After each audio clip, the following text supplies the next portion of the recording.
Hey guys, thank you so much for joining us today to learn how to build your brand as part of the I2C Founder Fundamental Series. We are thrilled that you're joining us this afternoon, this morning, wherever you may be. If you're on a run at the gym or just hanging out, driving in your car, whatever, we're just excited that you joined us today. So today we're going to talk a little bit about how to build your brand, tell your story, and also build a following. So some brands elevate their brand identity to an art. If you think of companies such as Apple or Lego or even some clothing lines like Levi's, some other brands make it their entry into the playing field. And some struggle because they don't really know who they are or they don't know how to communicate it effectively. So one thing is for sure, if you want to be competitive and successful, you have to craft a strong brand identity. It's critical to your success.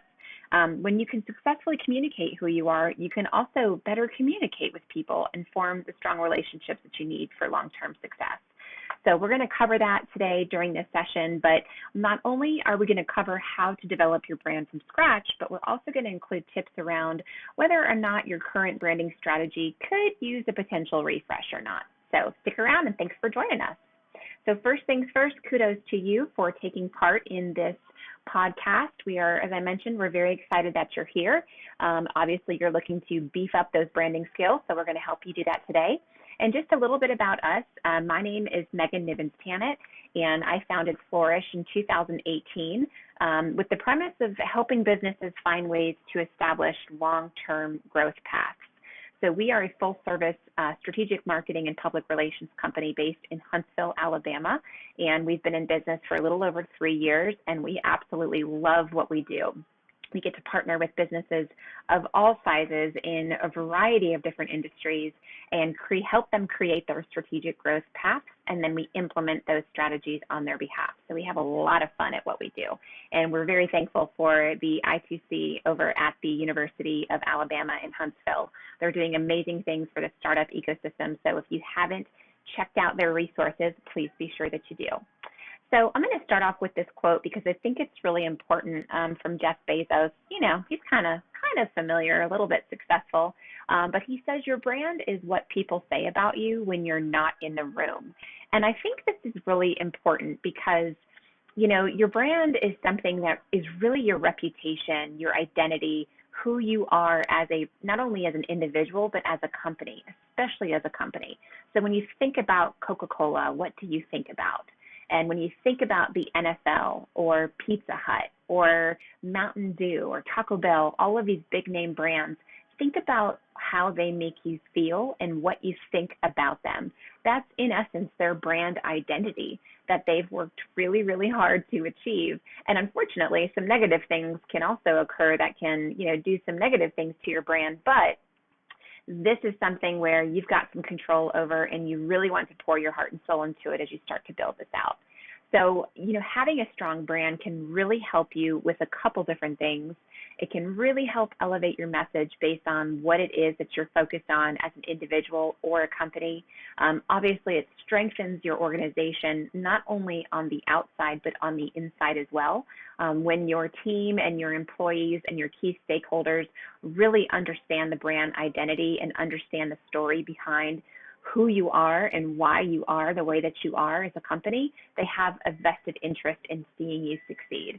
It also helps to broaden your network, where you can be able to network with a variety of different people, gain market equity by building up that awareness and really aligning your brand with that area of expertise that you are focused in, which allows you to become the status quo. And it also allows you to unveil new clients, customers, partners, and of course, as we all need, new avenues for monetization. So we're going to start with a couple brands right off the bat that I want to highlight because I think that for the most part, everybody will really recognize who these individuals are. Obviously, we have Oprah, the queen of all things, Richard Branson in the middle, and then one of my favorites, Gary Vaynerchuk.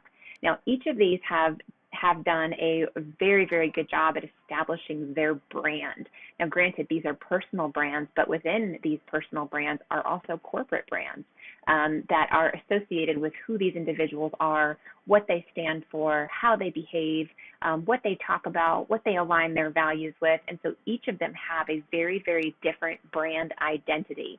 But everything that they do is really focused around that brand and helps to reinforce that brand. So again, thinking about what other people think about you when you're not in the room, these are three really good examples of how that can actually come to fruition when you do a good job at it. So what do these brands have in common? Well, first things first, they align with a purpose. They're known for something and have built a career around the core message that they're trying to promote. And you also recognize them. They're very well-known individuals that you can pretty much find anywhere.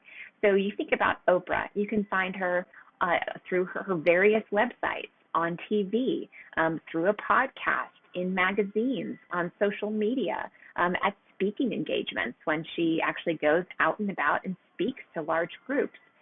So they have a very familiar face. You can find them everywhere. And again, they align themselves with a very strong brand identity. And then very much so, on the right-hand side, people look to them for information. So they become reputable, dependable, and they're sought after and viewed as a subject matter expert in their respective fields.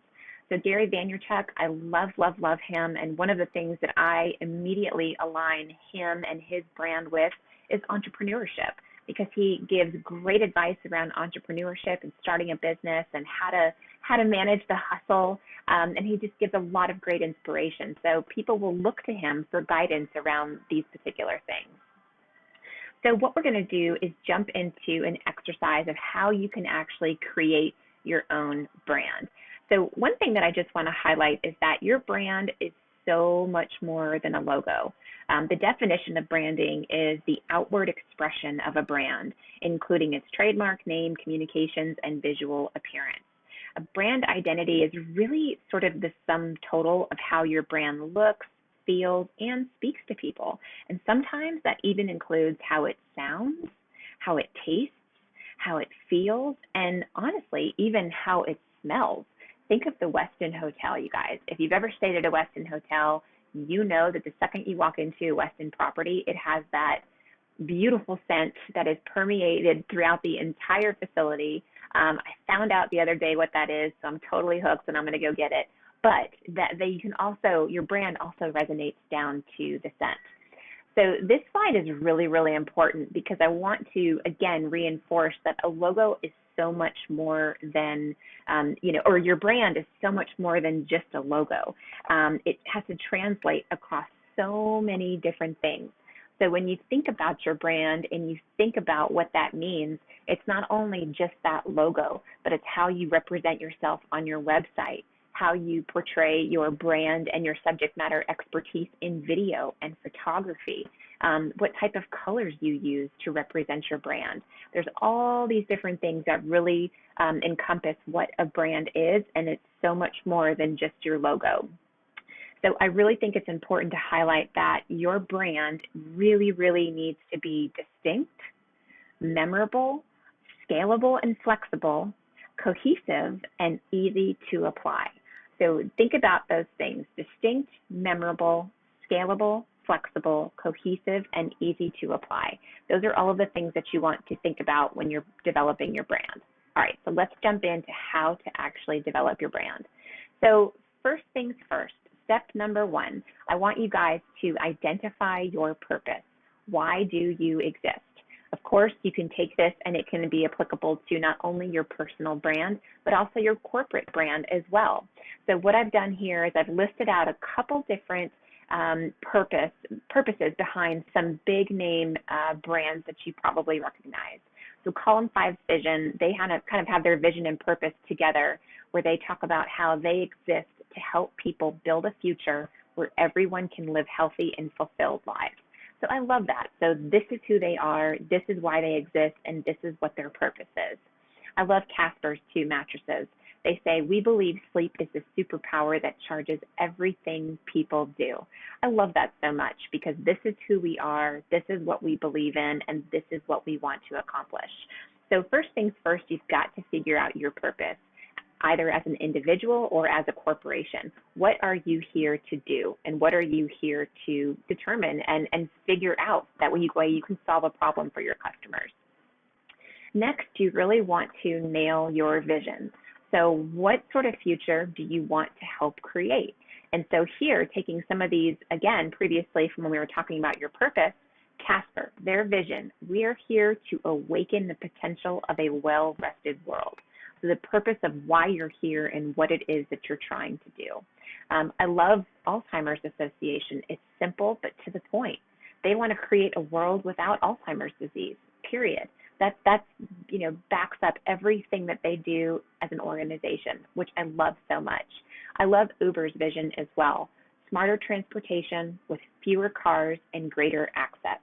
Transportation that's safer, cheaper, and more reliable. Transportation that creates more job opportunities and higher incomes for drivers. I love this so much. They are flat out saying this is what we want to achieve, this is what we are going to achieve, and this is what we are offering to people who take part in our brand. So nail your vision. Figure out what future you want to create and how do you plan to go about doing it. You also want to define your mission. What are you here to do, and how do you actually create that future? So again, going back to Casper, we're setting a new standard in sleep innovation. So right off the bat, you're saying what it is that we are going to do, what fuels our efforts each and every day. Tesla, to accelerate the world's transition to sustainable energy. Nike, do everything possible to expand the human potential. And I love Yetis. Build the cooler you'd use every day if it existed. That is so straight to the point, but it's so true. They're like, if you could create the ultimate product and use it every single day, what would that be? It fits everything that a consumer might be looking for in a cooler where they're really wanting to keep things super cold or keep things super hot, no matter what the environment is. And that's exactly what their mission, spelled out for them as a company, which I love. Now, this one, the last piece of this is that you want to build your values. So think about it this way. How will we conduct ourselves in support and pursuit of our mission, vision, and purpose? So you want to think about your values as something that your team, your employees, your stakeholders, your board members, everybody really, really believes in. And this is what should help drive your effort each and every day. So column 5, as a company, we want to do good work, value our partners, be good to each other, be humble, and experiment often. So you can see how they've elaborated on each of those sections individually, but this is really what sits at the core of this company. I love Whole Foods. Number 1, we satisfy and delight our customers. We promote team member growth and happiness. We care about our communities and the environment, and we practice win-win partnerships with our suppliers. So think about your values as these little reminders to your team, both internally and externally, about who we are, what we represent, and what sits at the core of everything that we do as a company.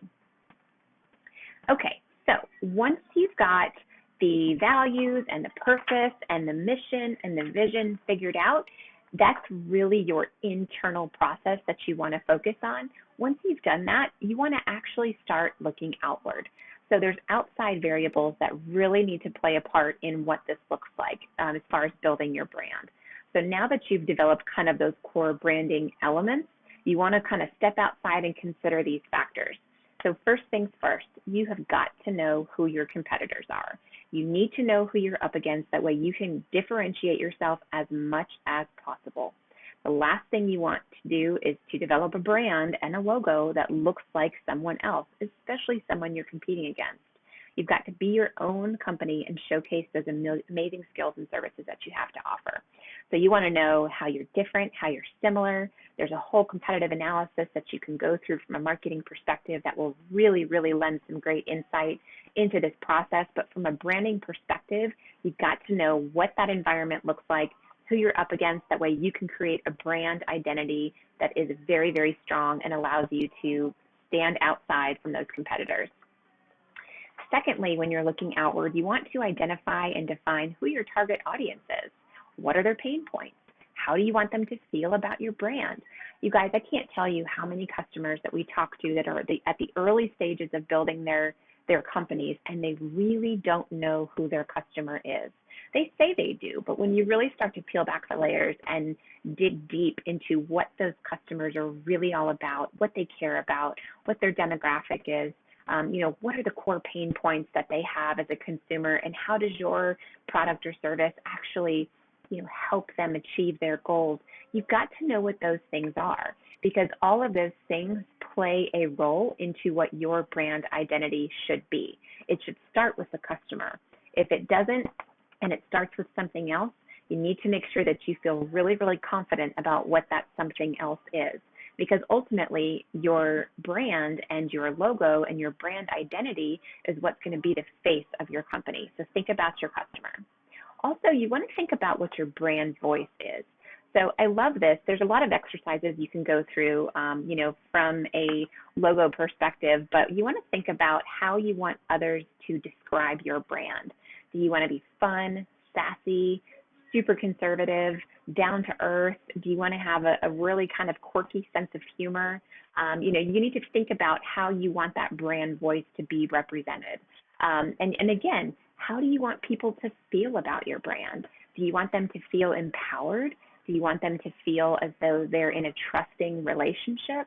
Do you want them to feel as though you have this long-standing, credibility in the market, and so you have something a bit more conservative and safe? Or do you want to be something a little bit more edgy and kind of think outside the box and a little bit more playful? So those are things that you want to think about, because all of those are influences on how your brand identity comes together. And then a couple things just to ask yourself. I love this. What celebrity do you want your brand to emulate? I think this is a really fun question to ask, because based on your answer, that can really help influence what some of that brand identity really, really looks like. Also, what do you want to avoid being known for or known as? So if oftentimes you find that people are confused about who you are as a company or what your service offering is, you really need to think about that, because there could be some ways that you can influence your brand identity based on some of those misconceptions. And then also, how do we want to talk about ourselves? So how do you want to talk about your company? Are you the most credible accounting source in your area? Are you someone who has such a unique skill set or talent that nobody else has? Are you someone that is a great complement or business partner to another company? So all of those types of things can really influence what this looks like. Okay, so now for the fun part. Let's talk about the design. Now, this is really what will drive so much of your marketing efforts and really become, as I mentioned before, the face of your company. There are so many types of logos too, from word and brand marks to like mascots and emblems and symbols. There's all sorts of things. But a logo is really used to provide an identity to your company. It identifies, bottom line, that's what it is. One thing that I will share with you guys is that you've probably seen at the beginning of this presentation, our company Flourish. So our Flourish logo is a tree. And the reason why we wanted to use a tree was because we wanted people to think about growth when they think about our company. We are strategic growth partners in that we work with businesses of all sizes to develop growth plans that will help them get from point A to point B to point C and beyond. And we do that through strategic marketing, communications, public relations, and digital strategy. So we really want people to think about growth when they think about our company.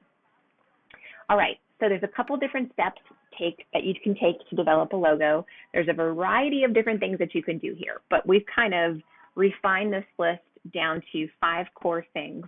There's a little bit of rhyming here, but it's discover, explore, design, refine, and define, and we'll kind of talk through each of them. So first things first, before you develop a logo, you really want to think about, why do you need a logo? If it's a new logo, do you need one? And what's the purpose of this design? What do you want this design to look like?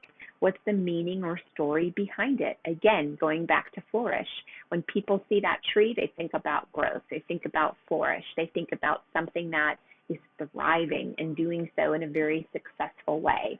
So think about what the story is behind your company and how you can emulate that through a design. Again, who are your target audiences? This is really important because you want to think about what sort of logo and design will resonate with the audience that you are trying to target. If your audience happens to be a demographic that is over the age of 60, you don't want to use something that has a ton of bright, bold colors and maybe really hard to understand. It needs to be a little bit more simplified and conservative. Whereas vice versa, if you're looking to target a much younger audience, you need to have a design and logo mark that really will resonate with that demographic. So you want to do something that's a little bit more bold and a little bit more innovative and a little bit more catchy than what you would if you were marketing your business to a demographic that's a little bit older. And again, who are your main competitors? You want to make sure that you're not falling in line with everybody else and that you're able to stand alone and be differentiated. What are your goals? How will the success be measured? And what are your 3 to 5 top brand role models? You want to think about some companies and some logos and some brands that you admire. Think about why you admire them and use that to factor into your process as you go through this.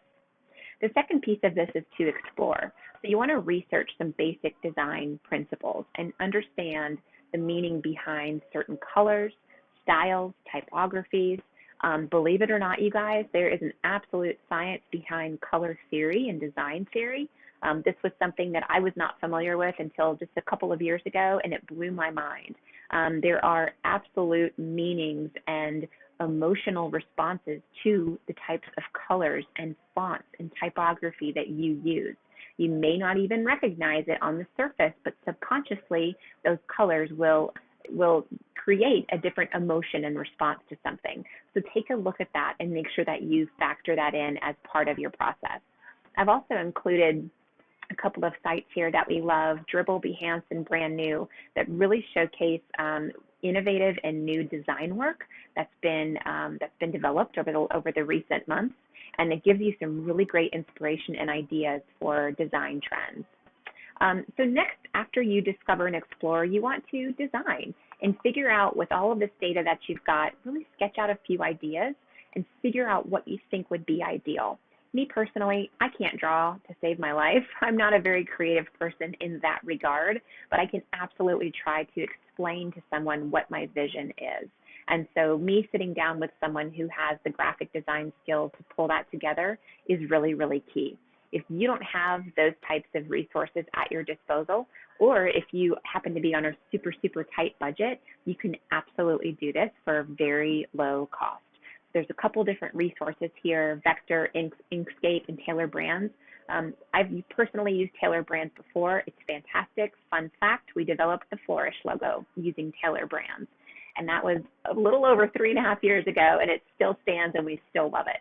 I think I paid $12 for it. So just know that there are a lot of flexible options out there for you. Next, you want to refine. So once you have that logo kind of determined and you've got those images laid out, you want to think about, where will this be used? Is it scalable? Is it easy to read?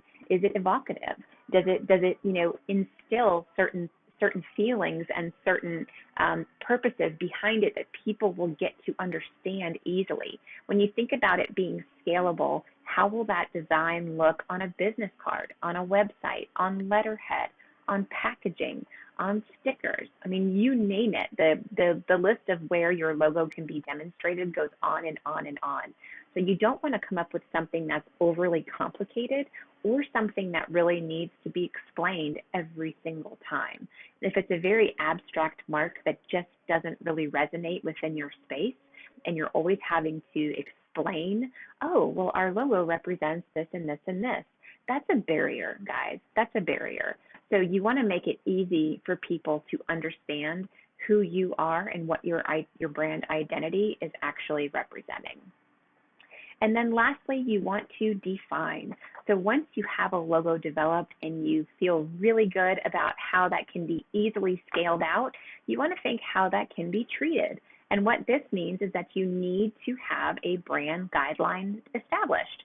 So once you've got a logo developed, you then need to give parameters around, okay, we can't use it this way, we can't use it this way, we can't change up these colors, we can't stretch or skew it in any way. So you need to put some defined parameters around how that logo can and cannot be used. The last thing you want to do is develop a logo, put all of this work and effort into it, only for someone to use it in an incorrect way and completely screw up what your brand identity is supposed to look like.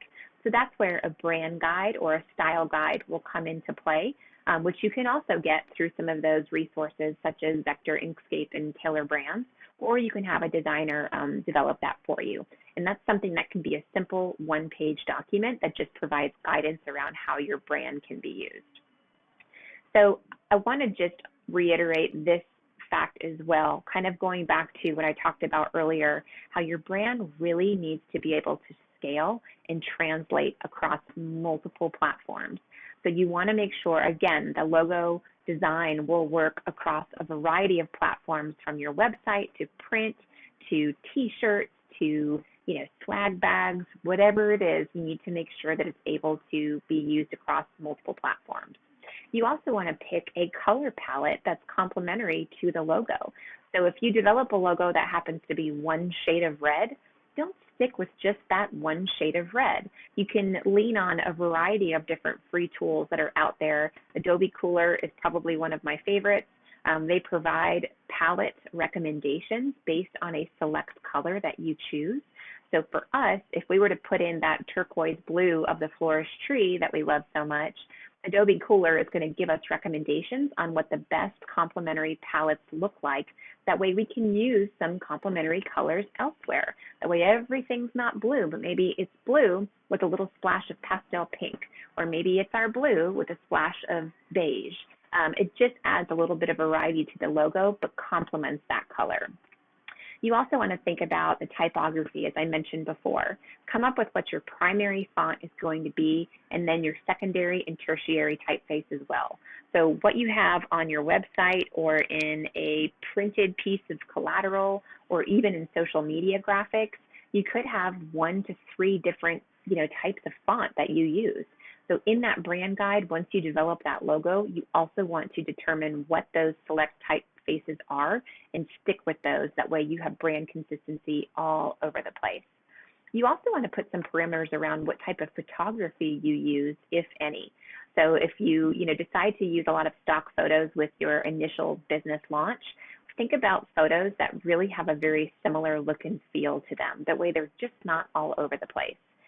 Another way where you can use the colors and your complementary colors, especially with photography, is through the use of gradients. So all of the photos that you use can have a light gradient over the top of it, which helps to complement your logo and just reinforce that look and feel. You also want to think about how your brand identity can translate down to illustrations. So, and this also kind of overlaps a bit with iconography. So if you're using icons on your website or in your collateral or in infographics, social media, you name it, keep in mind that that brand identity really needs to pull and translate over into those elements as well. Of course, it needs to translate across your website. So you want to think about what that user experience is with your brand and the user interface of the actual website and mobile user interface, just to make sure that that logo translates across the board.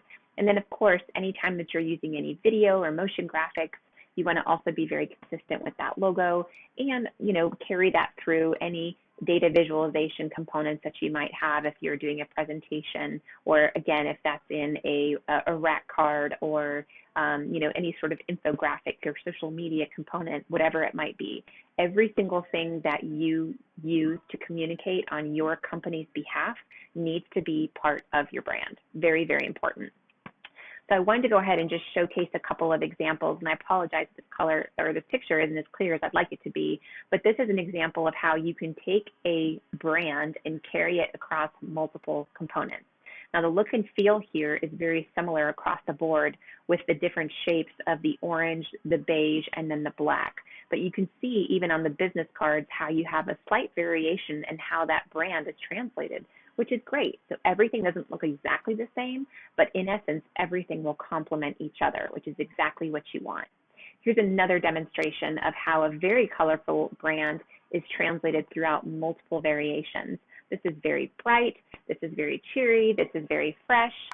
There's a lot going on here, but The reason why they have a lot going on here is because this is a fashion company. It's actually a fashion consortium in South America that really brings people together. So they're really looking to be kind of trendy and fun and uplifting and vibrant because that's part of their brand tone. And so that needs to carry out through their logo design.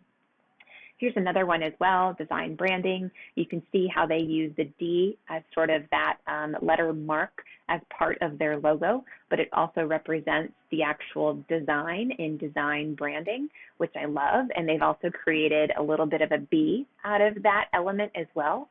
I like this too because they're able to use that standalone icon to supplement the actual name of the company. So if you can see in the upper left-hand corner on that coffee cup, it's just that D. So over time, what you eventually want to happen is that people don't need to see the design branding, right? They just see the icon, which is done through consistency and regular communication of that brand. So just keep that in mind. Okay, now, as I mentioned to you before, if you already have a brand and you already have a logo and you're thinking that you might need to refresh your brand, we've got a couple of things here that will bring that into your attention and let you know if you need to do that. So 10 signs that your brand is in desperate need of changing. So first things first, if your logo isn't flexible, meaning you can't scale it up, scale it down, as we talked about earlier, you probably need to refresh.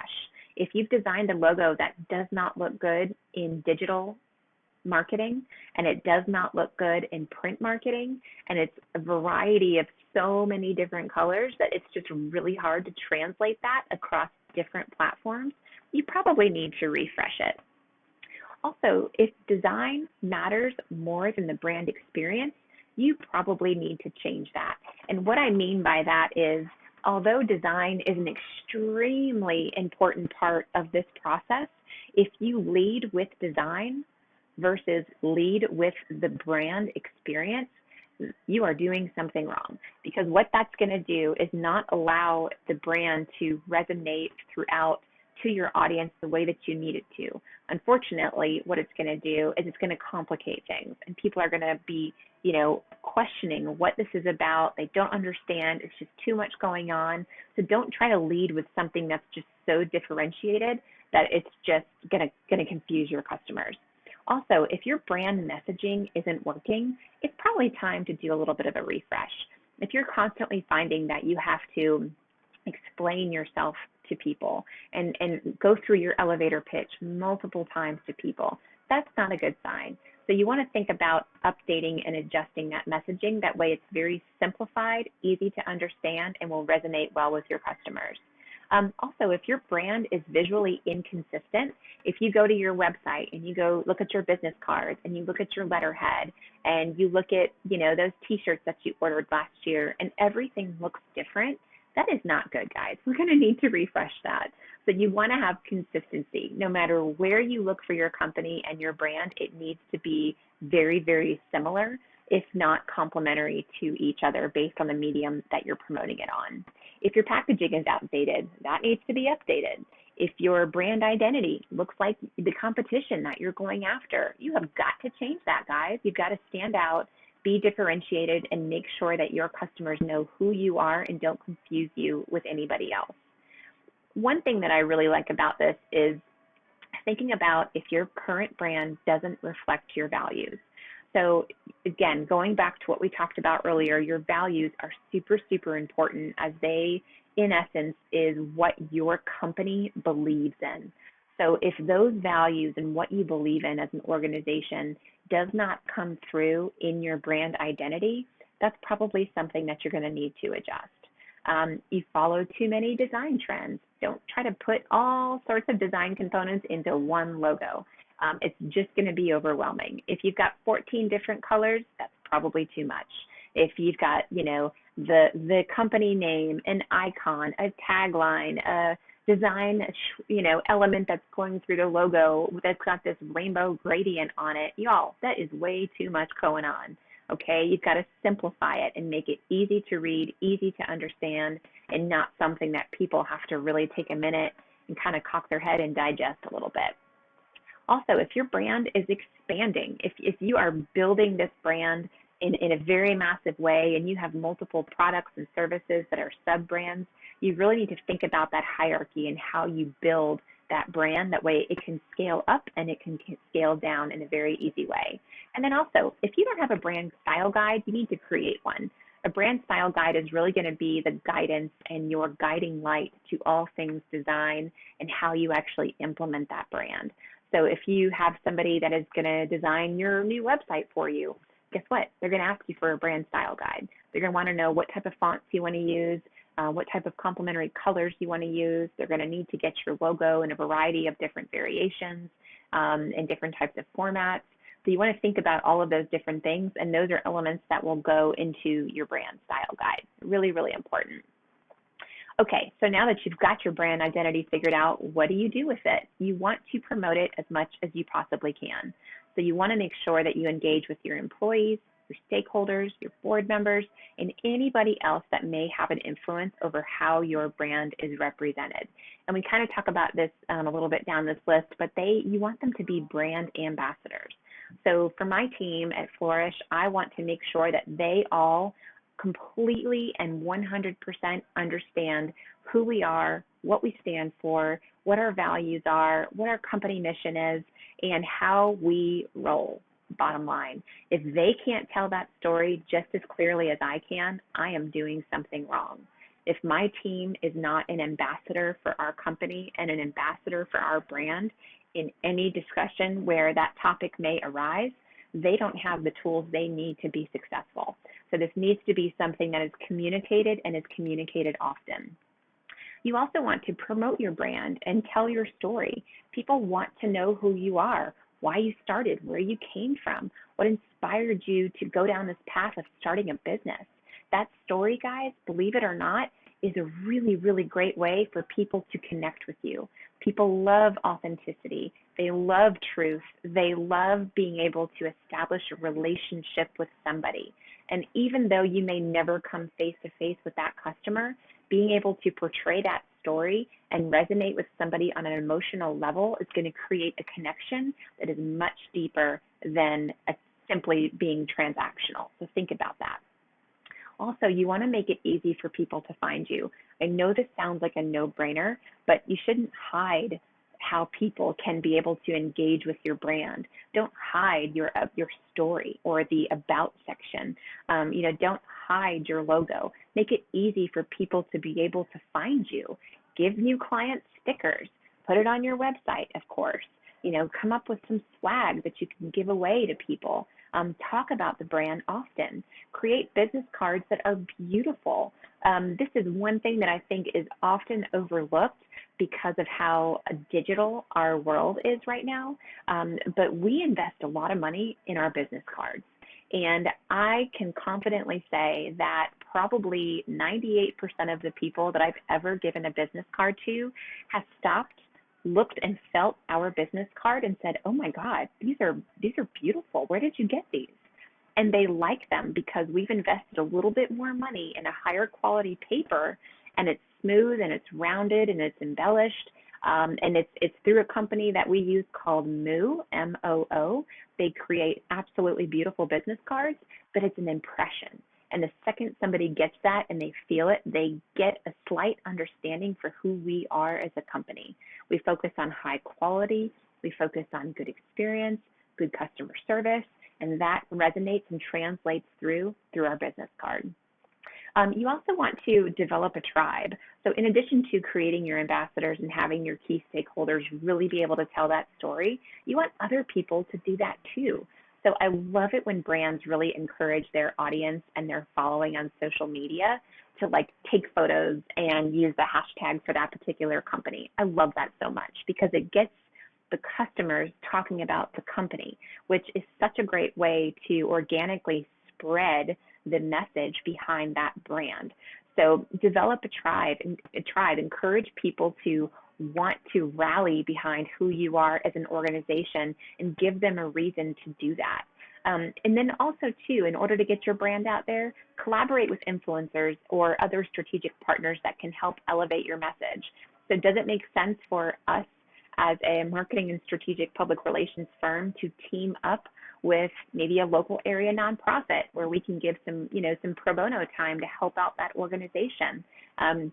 We're a women-owned business, so we really try to fuel other women-owned businesses, and really highlight local area women who are doing amazing things in our community. That's part of who we are. So we really look to align our brand with other organizations that also align with our values, our purpose, our mission. You get the point, right? Okay, so I just wanted to kind of showcase, just to kind of give you a little bit of inspiration, some of the most valuable brands that are out there. Disney, Facebook, Microsoft, Google, Coca-Cola. I mean, they're all over the place. Apple, of course.